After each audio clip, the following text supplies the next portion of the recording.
what you need to recognize here is that the difference between a fracture and a joint, right here, you have no appreciable movement of the two sides, versus a fault, which you can see is going on right here, where these faces here are slipping down, and you can see kind of a series of them dropping down. So you got fractures in joints, which are just cracks in the rock matrix. Then you have faults, which is a displacement of those two rock. Where's the fracture? Fractures over This there. could be a fracture too, right? Even this one right here, right? Yeah, I mean, you see some, Kind of, a some few of movement it. here, so Okay. I hesitate to say that that's a Okay. fracture. But those look like displacement. And if you had to define the foot wall and the hanging wall of these, which one would be which? Okay, there you go. Yep. This one's the hanging wall? This is your foot wall, and this would be your hanging wall. Okay. A normal fault. Because this is dropping in reference to the foot wall. Hanging wall dropping in reference to the foot wall. A normal fault. Okay, now this whole granite location we're seeing at is actually two parallel faults, one in the front of the enchanted rock, one parallel in the back. That's what gives it this topography.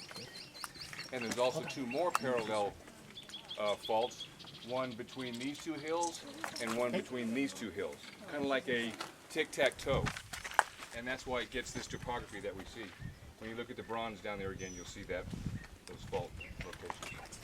Okay, take a look at this rock right here, guys. Those black things. Oh. Where's the joint? No, I said, what are those black things? Well, See them right there? this is a tabular igneous intrusion. If you look around the side here, you can see that it plunges down and it even continues right here. This is the same tabular intrusion. So it comes out there. So it's a slice that goes right directly, almost it looks like about maybe a 45-degree angle. And if you notice the texture of this compared to the texture of the granite, what do you notice about it? It's smooth. Well, what kind of texture do we call that compared to granite? Yeah, so we have phaneritic here. This is a fine-grained aphanitic texture. If you were to take this rock and put it in a blender and grind it up, this would be the color you'd get.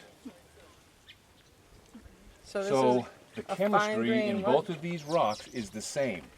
The same minerals in this are the same minerals in this. This is called rhyolite. This is the aphanitic cousin of granite. This is the coarse-grained material. This is the fine-grained equivalent. This cooled down slower, giving it a chance to grow bigger crystals. This was injected after this had crystallized, so this cooled down much faster. No time for crystals to grow, so that's why you have very fine-grained texture on this versus coarse-grained on that. So, granite, rhyolite. This is a dike. That is a rhyolite dike. And we'll see several as we go up. Rhyolite dike.